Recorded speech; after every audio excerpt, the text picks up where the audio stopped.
Welcome back to the Linen Suit and Plastic Tie podcast. This is the podcast where we dissect and analyze and investigate and explore and celebrate the amazing power of storytelling and learn how to unlock that power in our everyday lives. Welcome to Season 4. I'm Gaurav. And I'm Kevin. Kevin, we made it to Season 4. I'm so excited. This is our 4th year doing this. Last season, we crossed the 50th episode milestone. We're making some big changes to the show this year. A lot of really exciting stuff down the pike. We're also at an inflection point where a lot of it's getting harder in a lot of ways and keeping up the quality and expanding and trying new things. So it's scary, but it's exciting. And, I said this to you the other night, Kevin, but when people ask us, how do we get to Season 5? My answer is always going to be, we started Season 4. Yep. After having done it for 3 years, we've really shown ourselves that this is something we are truly committed to keep on doing. We love the fact that we're able to celebrate so many great stories. In that sense, Season 4 is going to be consistent in that we'll keep hearing more diverse and interesting voices. Get excited for what's to come. Yeah, I'm excited. It's going to be a wild ride. Kev, over the break, you and I both independently started reading some of the classics. And I've said this before, because high school English made me read William Shakespeare and I hated it. I've always avoided the classics. But I picked up Frankenstein and you picked up a much more ambitious book, Don Quixote. And I remember when I started Frankenstein, and I turned to you and I said, this is really good. And you're like, yeah, it's Frankenstein. It's an iconic book. It's like when I told you I was reading Sherlock Holmes and it was really good, and you had the same response for me. And, something so interesting about the classics is that both of them have been retold and the themes have been manipulated in many ways, not copied, but used as sources of inspiration in so many ways since. But it's interesting to go back to the source material for some of this stuff, see where it came from. And the thing about Frankenstein is it's a story about humanity. It's not a story about a monster. It's a story about humanity and what it means to be human and the tragic figures that have to move through this world. Yeah, and same thing for Don Quixote. And this is an insane person going on an imaginary journey to become a knight. But the way I'm seeing the story being told, it is also a story about a certain part of humanity. I keep telling people that this book keeps alternating between way too long and way too good. I prefer fictions over non-fictions because a lot of fictions are vehicles for the author to share discussion or insights or observation that they have about the real world. But sometimes when you code it, inside a fictionary world or story, that somehow became way more interesting than if you were to straight up tell me that. It's kind of the show but not tell technique. But there are reasons why classics are classics, because some of the stuff in there is truly timeless. Yeah, that's the thing. First of all, you used the word fictionary twice. I don't think it's a word. Fucking love it though. We're going to use it more. Something that you and I both talked about with reading these books is that the lessons from them still matter today. And this was kind of something that was a little shocking. Obviously, since the 1800s and since, when was Don Quixote? Late 1500s. Yeah, since the 1800s and the 1500s, obviously life has changed a lot. Even talking about the last 10 years with social media and internet and computers. A lot of people spend a lot of time about how that's changed society. But it's funny when you read a story from the 1800s or the 1500s and you see some of the neuroses and anxieties and how people interact with each other and the class structure and these underpinnings of modern society, how similar they are from then to now and how short 1,000 years truly is. And this is the powerful thing about storytelling and what makes storytelling timeless. It allows us to see a window into humanity. We want to start this season off by talking about the classics because it's one of the most iconic parts of storytelling and it's a testament to the power of storytelling. Anyways, Kev, who are we talking with first to kick off Season 4 of the Linen Suit and Plastic Tie podcast. For our grand opening of season 4, we are talking to Nuala Walsh. Nuala has had a highly influential and decorated professional career. She has worked in brand marketing for some of the best known investment banking firms like Merrill Lynch and BlackRock, one of 100 most influential women in finance.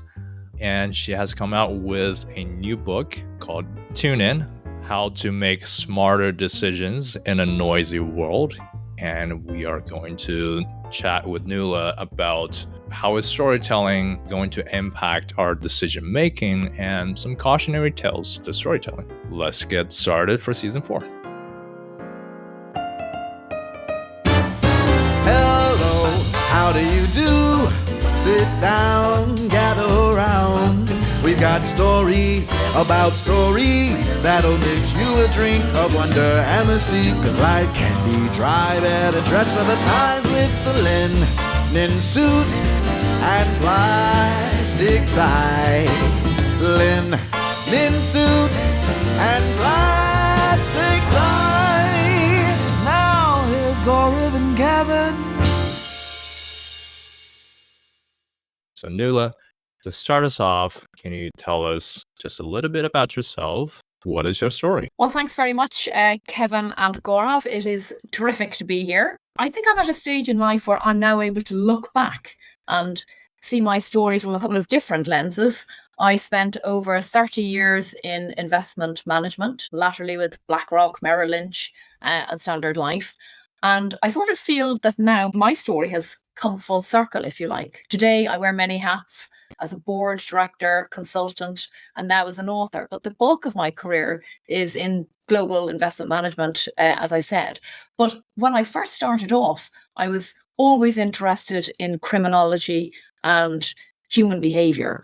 And whereas I studied forensic psychology maybe 35 years ago, 5 years ago, I changed direction and went back to school. I did a master's in behavioral science at the London School of Economics. And since then, I set up my own consultancy where I advise on a range of not just business, brand and reputation matters, but also human rights. So it's sort of taken a bit of a different turn. I also work with a lot of sports organizations. I work as a non-exec director in athletics, rugby, football, basketball, and I used to sponsor tennis and a number of other sports. So you may get the impression that I'm very sporty, Kevin, but unfortunately that is not the case. And then in my spare time, I do some lecturing. But I guess my passion is really for writing, being able to put, I guess, my story in some perspective and to try and give people some lessons and guardrails so that they can avoid predictable decision error. And I write for Psychology Today, Inc., Forbes, occasionally Harvard Business Review, and now my first book, Tune In: How to Make Smarter Decisions in a Noisy World, which is all about how to, as it says, make better decisions and avoid predictable error. That's fascinating. And you mentioned that you went back to school just 5 years ago. So can you also tell us a little bit about how that's like? Does school feel any different than when you were pursuing a degree before your professional career started, now that you have such a wide range of experience in your career? That's a great question. I guess the first thing I noticed was it was actually much harder to study, believe it or not, years later. So, 3 decades on, I'd done a master's. This is my second master's. And whereas the subject matter was something that I was much more interested in this time round, it was actually slightly more difficult to remember everything. So in some respects, we all have memory failure as you go forward. But I did notice it just a little bit more. I might be writing an article or a paper, and I probably sometimes just couldn't remember that I'd actually rewritten it, or the name wouldn't come to me as quickly as it might have before. So that was a really obvious, I suppose, minor thing. But I noticed that was the first thing. The second thing was that the difference in attitudes to studying from my peers. So I was clearly in the elderly lemon cohort of the group.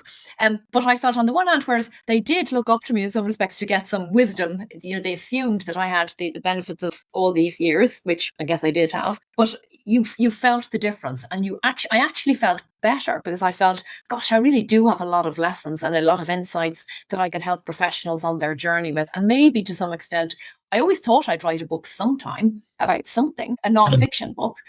And I guess as I went through this journey with the class, and I had this grounding, but what discipline gave me was, it gave me the ability to articulate the stories and labels. And we know how important labels are in stories. The ability to label all of these behaviors, all these traps, all these biases that you might normally come across, but not actually be able to put a label on them. And once you're able to put a label on something, it's much easier to A, accept the fact that it exists, and B, come to some remedy for that particular problem that exists. So it serves a number of different purposes, to be honest. It's interesting. I was going to ask about that as well, Kev, because it's interesting going back to school at any stage after you've worked a little bit. Because I feel like we're in time where that's happening less. Like, even with schools like MBA programs and programs like that, where it's very common to work for a little bit, you hear a lot of people talking less and less like, oh, why do I need that? Can't I get that through work experience, or can't I learn that somewhere else? When did you decide it was time to go back, and why? I actually wanted to study this. I mean, I was chief marketing officer, for an investment company, which was terrific. But I actually really liked the writing. And so even when I was looking at what kind of topics we would write about for clients, I always geared towards the behavioral side. I thought I was going to look for a course about criminal psychology or forensic psychology. I didn't exactly find that one, but I found behavioral science, which you can apply to business and to any discipline at all, or any domain or industry. So I just thought, and then we entered a merger. At the time, there was a merger, and we all know about, what mergers are like. So it was just good timing. I also felt I actually now have quite a bit, that I could offer, and I thought it was worth a shot. So it's not that I planned it all out particularly, because I don't think we do. I think we're so focused and fixed on what we're doing in the current state. We don't look ahead, and people love to rationalise what they've done in hindsight and say it was all planned out. It wasn't really. I just knew that I loved this topic. But it was a very good question in terms of there's never one trigger, Gaurav. It's always a combination. It's always timing. And at the end of the day, you just go with your gut and say, I want to give this a go. And I love the topic so much. I never look back, if truth be known. So I'm 5-6 years out now. At the time, I thought, I'll go for another big job. And I did. And I thought that for quite a while. But now I am more than happy sort of doing my own thing. I sit on a couple of boards, as I said already. I have time to write. And I put in my legwork. I've done my 30 plus years in corporate life. And, in many ways, I did want to help people avoid these errors, because we all make them. If you only knew about them, if you only knew how to recognize them, you at least have half a chance of avoiding them. And I did feel quite strongly about it. We get so caught up in life about where we should be, or where we are competitively versus the people we grew up with, or what is the right thing for us in our career stage, right? And it's not just like I think the obvious one is promotions and things like that always get the job with a better title, but I think the less obvious ones are like the organization or topic you're in. And I was given some advice recently, and it's this idea that to worry less about the org you're in, the section you're in, and just follow opportunities. And I think that's really hard when maybe you're in a prestigious, like you were in a very prestigious position, right? And now you're talking about going back to school and following an opportunity that is different than probably your plan was. It's this idea of, I was just talking about this in therapy, this idea of what's better for me versus what looks better on paper. And you got to lean into what's better for you. And that's how we can get stuck in storylines that way. Gaurav, I think that's an absolutely terrific point.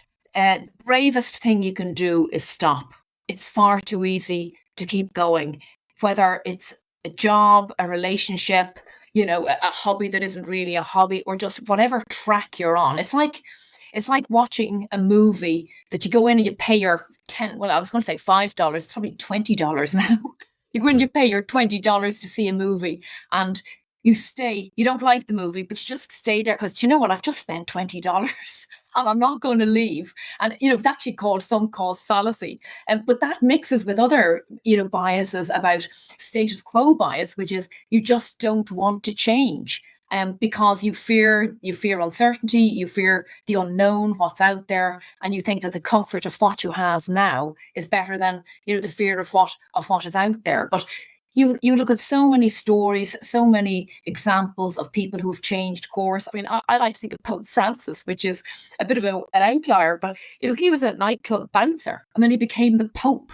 You can look at it, Vera Wang, she was a figure skater, and now, a fashion designer. The list goes on and on. Arnold Schwarzenegger. There are an awful lot of examples of people who have changed tack. It's just too easy to stay, but we like comfort and we don't like the discomfort of moving. And it is one of those traps. And, it can be, and as I write it in the book, it can be an identity trap. And I think you hit on it earlier. The identity traps are all about, I'm the manager, I'm the vice president, I'm the this, that, and the other. We all want a label until you realise that when you get a label, it's actually not all it's cracked up to be. And it's very hard to tell somebody that. It's like telling someone, oh, it doesn't matter, you don't need to be rich. Well, only the rich can say that, can't they? So there is something in that, I think, about trying to recognise and not get caught up with relativity. Because what I learned, and I absolutely did learn this, nobody cares, Gaurav. Nobody cares what your title is, what you do. And when you move jobs, you think, oh my God, everybody's watching me. They're thinking, what is Gaurav going to do? What is Kevin going to do next? Where is he going? But they're not thinking that. And it's due to, self-reference criterion that people only think about themselves. I mean, your family care, but ultimately nobody else really cares. You're just a story to talk about, and it blows over. So if you're making a decision about your life and your career based on what some stranger is going to say about you, that they don't even really care what you do, it's a trap that we all fall into, and it's such a shame. And if you were aware of it earlier, I think people would make different decisions. Yeah, the amount of times my therapist says to me, nobody cares, is I could get it on a t-shirt. Well, not in a negative way, but maybe it's people don't care as much as you think they care. Your friends care, obviously. But you get the point. People are so self-interested and so self-obsessed. They don't care to the extreme that you're making a decision wrongly about a delusion, quite frankly. You worked on marketing strategies for some of the best known investment banking firms in the world. So can you tell us a little bit about what are kind of the unique challenges, the unique problems you need to solve when you're doing marketing strategies for this particular type of firms? And what are some of the tenets, the principles that you follow? Our challenge in one of the companies was to build the brand and to build the internal. So this wasn't even about the external confidence. This was to build the internal confidence that actually I worked with a fantastic organization that didn't realize how good they were. So really smart people. It was in Standard Life Investments, and I was there for a decade. And they had a fantastic product. They had really smart people, but they were slightly fledgling and punching below their weight because I guess there was a lack of confidence at the time. And I employed what I thought were confidence building things that we associated the brand with the power, not just of storytelling, but with really high profile individuals, for example. What that did was, through the power of association, we were indirectly telling a story about the brand, that this is a credible and science-based high performance brand. And then we supplemented it with a number of different sponsorships. For example, the Ryder Cup, again, team-based, performance-based, outcome-based, really important messages that tied completely with the brand values of the firm. And a story that built the brand internally and externally. So over that decade, it was the fastest growing, company in our industry with a record of unbroken growth.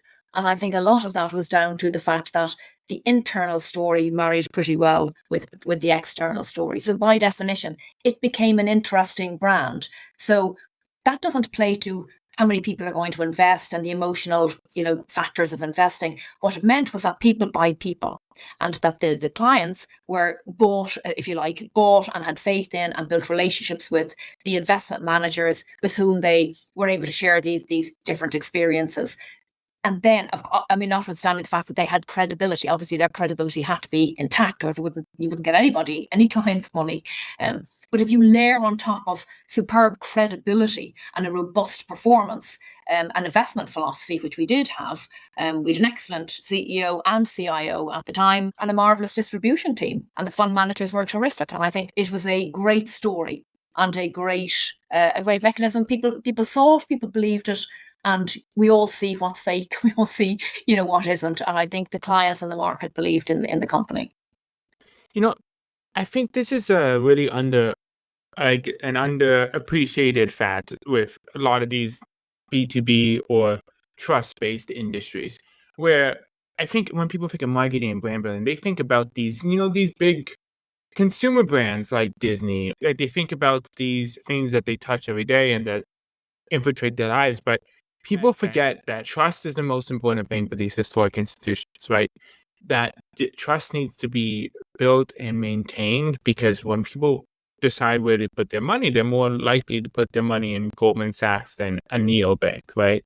And so people forget that it's so important that these brands are built and maintained, and almost even more so than these DTC brands that can just throw numbers at you, because trust is so important in these industries. And that's why I think it's super interesting. You're not wrong. And trust was we were so conscious. And, part of the investment philosophy there was about trying to do the right thing by people. And part of that can sometimes mean saying no to certain clients or certain opportunities. And you just don't get that in other organizations where, saying no, because it's so revenue based, it's so results based, and the quarterly earnings calls are coming up. And as it happened, we were part of a bigger institution, which gave you the freedom to make those ethical calls. And really, the culture was of trying to do the right thing. Getting more into your new book, Tune In: How to Make Smarter Decisions in a Noisy World. I think we've already touched upon bits and pieces about content and your motivation. Is there anything more you'd like to add on what this book is about? What kind of inspired you into putting all these actionable advice down into a book? I guess the fundamental reason is because I really do think that the most underestimated risk we face isn't economic or political or even climate risk. It's human decision risk and the failure to hear who or what really matters. But because, today's world is so full of distractions and disinformation and this data overload, we actually tune out. And we tune out when we need to tune in. And as a result, we hear less than ever, we rush to misjudgment, we focus on the wrong voices, we jump to conclusions. And the result is phenomenal. It doesn't just destroy lives, but it polarizes a number of communities. And that, by definition, damages your reputation, squanders your opportunity. Whether you're a leader, whether you're an embryonic leader, or whether you're a leader who's actually just fallen from their own pedestal, as it were. So what I try to do is draw attention to what I call decision deaf spots. So they're like blind spots, as in you what you see isn't all that matters. So deaf spots is like what you hear isn't all that matters. And I argue for people to reinterpret what they hear, to slow down long enough, to try to tune in, to try and think differently. Because ultimately, when you do that, you gain advantage. You hear what other people don't hear. It's a really easy thing to do if you just start thinking about your decisions with a different mindset, with sort of what am I really hearing? Whose voice am I hearing? So again, not rushing to judgment about the first voice you hear or the loudest voice you hear or even the most famous voice that you hear giving you advice. Who are you listening to and why are you placing so much weight on that person? What's their agenda? Is it about you? Do they understand you? And why are you listening to these people? So it's really important. And the 10 misjudgment traps that I've outlined show you that under certain situations, whether you're hunting power, you're ego-driven, you're not considering ethics enough, or you're in a hurry, or really basic ones, you're subject to 2 or 3 or 4 different biases.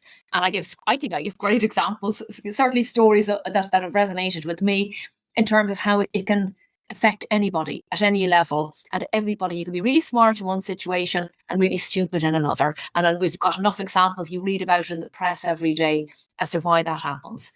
I don't know if you've got a favourite judgment trap in the book, but equally I'd be interested to hear if you do. Yeah.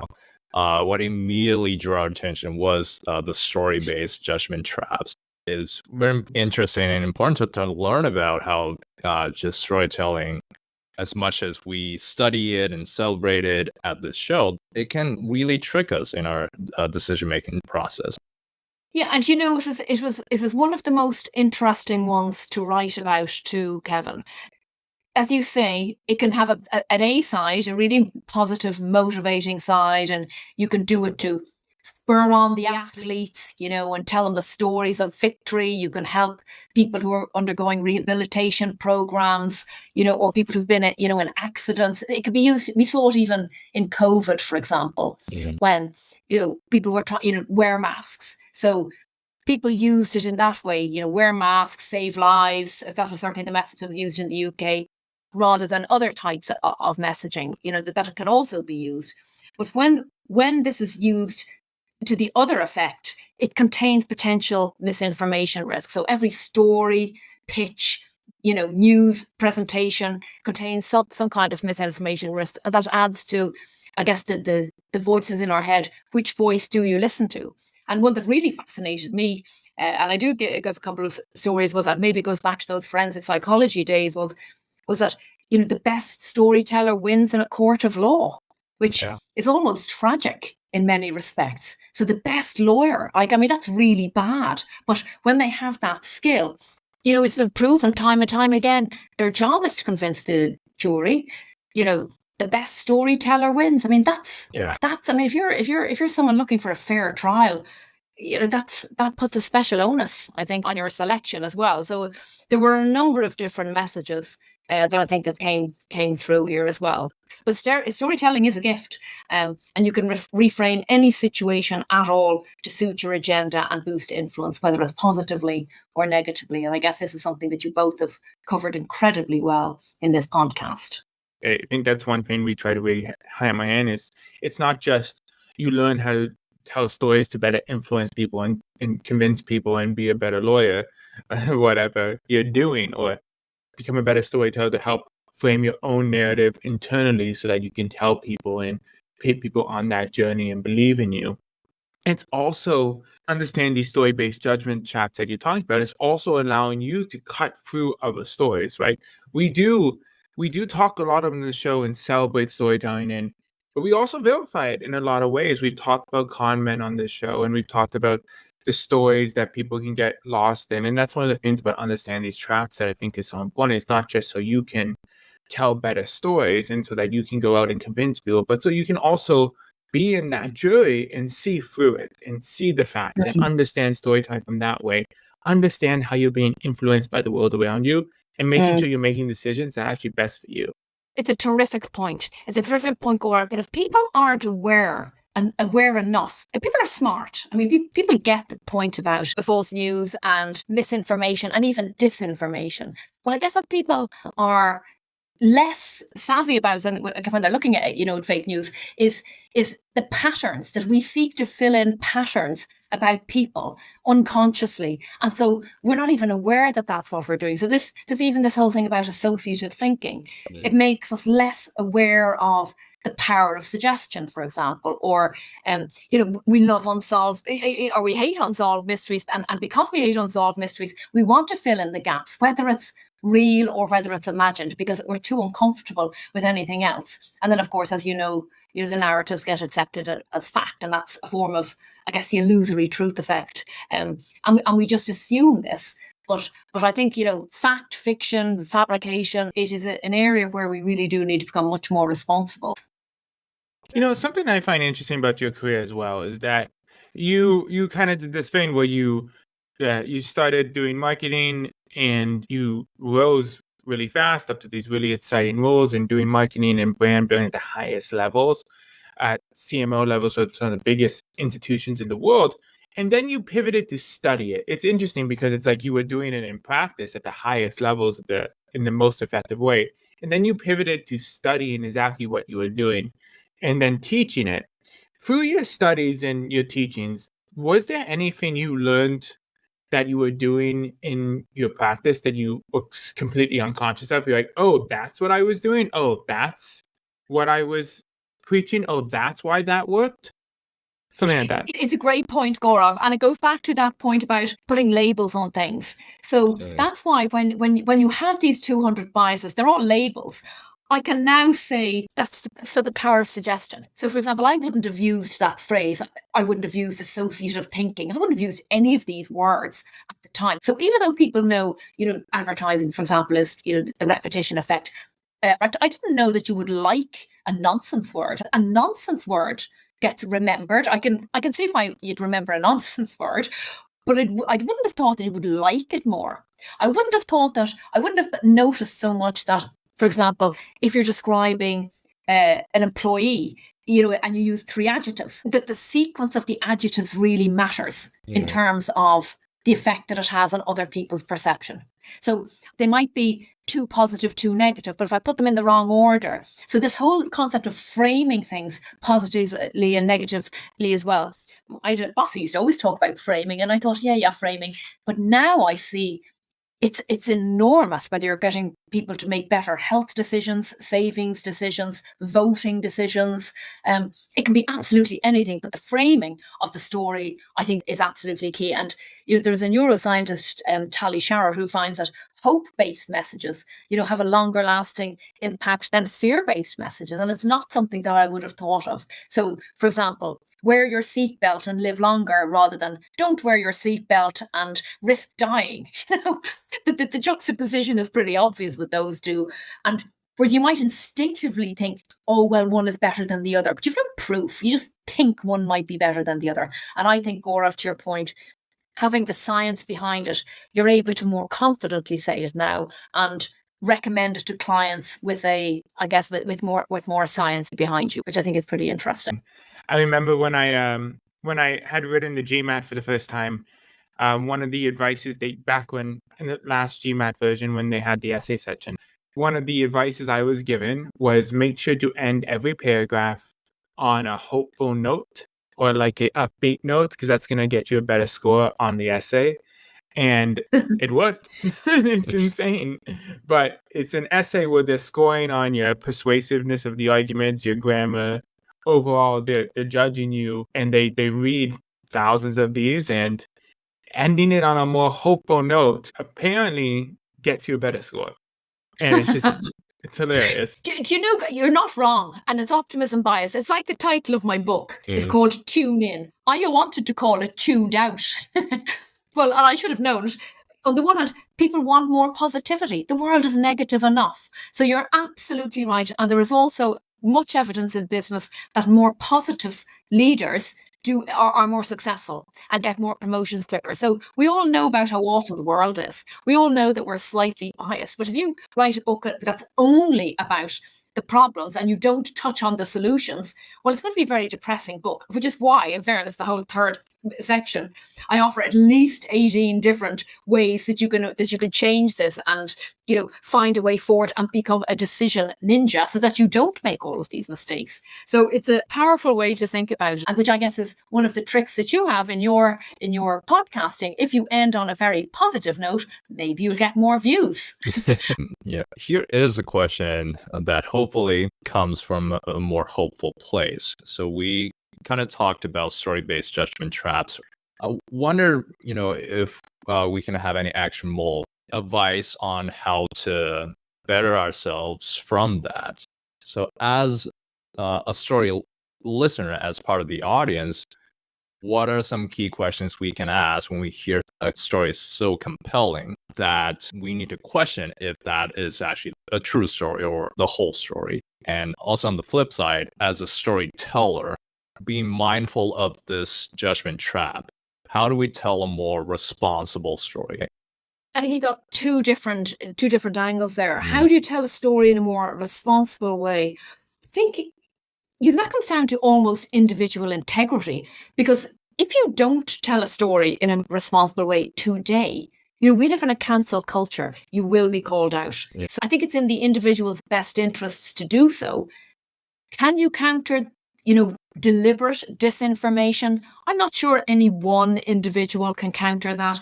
What they do say is that understanding how we respond to novelty, we respond to gossip, rumour, etc. We want to be first in with the news. So you can be more responsible by actually not pressing the forward button and actually asking yourself, is this really right? Is this a responsible source? Is there any evidence, particularly if it's harmful to someone else? Okay, so it's different if it's a joke or something of comedic value. But if it's something that actually harms somebody else, I think it's really, and in social media, often it does harm someone else. So that's one thing. But your other question around, is there anything you can ask yourself? Well, I go back to the questions, why am I being told this? I think it's really important. Why is this person telling me this piece of information? Is it for me? Is it for them? What is their context? What biases might they be subject to?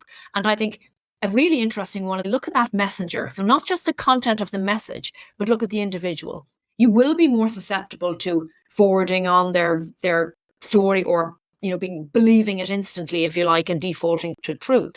If you like them, if you admire them, if you envy them, that's when you are more at risk. And that happens when they're credible, yes, but when they're familiar and similar to you. So there are a lot of different conditions, and fortunately I've done a neat little summary of those in the book for people, because that is an easy way for people to, and that's only storytelling, as you say, replicate that across when you're in a position of power, ego, risk, etc. I think that's an easy way for people to avoid this trap and tell stories and interpret stories responsibly, because I think there's a psychologist, Dan Adams, that says we are all storytellers and we are the stories we tell. At the end of the day, I think that's an important thing to remember.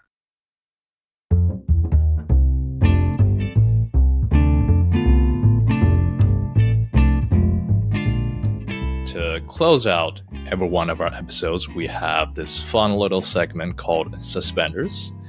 This is where we ask you a fun, random question that's unrelated to anything whatsoever, and you can give us any answer you feel like. I'm feeling worried right now, but okay, go for it. Yep, this should be good. Question of the day is, what app should everyone remove from their phone, or can everyone remove? And what app should everyone add to their phone? Oh, what app? It's very prescriptive to say what everyone should and shouldn't. I'm not sure I'd say remove an app. What I would say is remove the notifications, because it is a constant interruption into your mindset. And now, I say that and I write about it. Have I done it yet? Possibly not. As we speak, there are probably 20 buzzing off somewhere in the background. I would not recommend having notifications on my watch. So, there's an app there somewhere, whichever one ties to your watch, because it is a constant interruption, whether you're out socially or in a meeting, because you look at your phone. What one would you add? I would add Audible, because I now run and listen to amazing books when I go for my run. And while I was working, I never did it. I've only started doing it, and I wasted so much time going around an airport, travelling, without having somebody in my ears telling me a story that I wanted to hear. I find it broadens your mind. And I know people read, I also read, but I think having these stories in your ears are fantastic. I could go through a book in a week just from either running or walking, from one day. I even use it hoovering. How about that? Highly agreeing with you on that. I listen to a lot of podcasts and a lot of audiobooks as I move around through the world. So I'm a big advocate for that.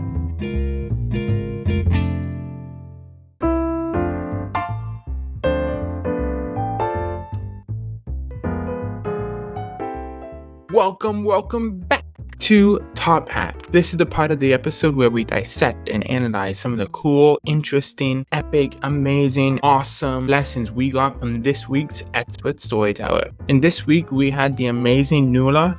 She taught us some really cool things about storytelling, and I think it was a great one to start the season off with, Kev. Absolutely. Obviously, the book is great, but this is also someone who has a very decorated career and has a lot of insights about not only professional, but also life. One of the important ones, obviously, is when you're building a brand, it is important to share your image and your vision to outside of your organization. Before you do that, it's also important to build your brand internally. Get your own folks to understand what you're building towards, why what they're doing is so cool, so that they can build that confidence in what they're doing themselves. And that's going to ultimately allow them to better connect with the customers and clients, build that trust with your audience, and also build more credibility when you're conducting your work with such confidence in your story. It's actually a big part of the show was we learned very fast through talking to psychologists about the stories we tell ourselves, the internal storytelling. It's the same thing for a company. And another thing that was so important that Nuala talked to us about was seeing through storytelling as well, and factual storytelling. You know, we talked about this with Avery Trufelman when we talked about con men, right? How con men are truly great storytellers, how we can learn so many great storytelling lessons from con men, and how they're really important to investigate because, again, we want to make you better storytellers. And we're hoping you use that for good, but people use it for bad, right? So it's not just about how you tell stories to yourself, how you tell stories to other people, but it's how you listen to stories. One of the most important skills in storytelling is listening and hearing other people's stories. And you can cut through the bullshit part of their story and hear the real parts, the factual parts, the story that is important to you. If you can learn the skills, if you can see storytelling everywhere, you can spot it in other people. And then, once you can spot it in other people, you can make sure you are taking in the facts and being influenced in the way you want to be. When you hear a story that is so compelling, it's important to pull back and think for yourself, does this story contain the whole truths? And that's important when you actually want to make a decision or learn about anything. What are the biases that you might be subject to? What are the potential biases of that storyteller? Why are they telling a story in this way? And why are you being selected as audience of this version of a story? So that's a bit of a cautionary tale when it comes to learning the art and craft of storytelling. And also, I think to extend from there, I love that we got into a bit of a discussion with Nuala about, how to make choices for your own career or life journey. When you're making those selections and considering all of your options, there are obviously choices that look great on paper. It's nice to have a certain type of title for yourself, but is that necessarily the best option for you? A lot of times there is a difference between those because, again, that nice title on paper might not be telling the whole story. Is that the right choice for you? We talk a lot about how every single one of our guests starts off by saying, my story's not as linear as most people. None of them are, right? Tevin, you and I both have layoff stories where we ended up much better than where we were before we got laid off, right? For Nuala, the one on paper would have been staying with her job or pursuing another chief executive job or being at the highest level, right? Because she was. But the one that was better for her was going back to school full time, and focusing on that and forgoing the money and the title and the prestige to learn something. We are constantly fed linear stories. That's something we do on the show that we try really hard is we try to dive into the twists and the turns and the uniqueness and poke at some of these stories when people tell them. Because we don't want you to get another linear story. That's just oh, well, look how perfect it's all. And because of the proliferation of these stories now with the internet and everything, we are getting even more pigeonholed.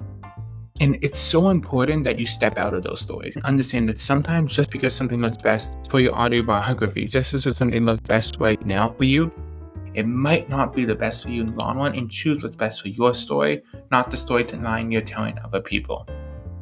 Sometimes the bravest thing you can do is to stop that is one quote I noted down from this conversation. Try to be open to embrace the unexpected changes in your lives, whether you chose it willingly or it happened to you or for you. But all in all, this has been a great conversation, and this has been another great episode, the first one of season 4 of Linen Suit and Plastic Tie. If you like our content, make sure to subscribe and follow wherever you listen. Leave us a comment and a review to let us know what you're thinking. Follow us on Instagram and TikTok at LSPTPod, LinkedIn, Linen Suit and Plastic Tie. Thank you for coming back. Season 4 is going to be amazing. We are going to keep building, and we are so excited for what it has in store. See you soon.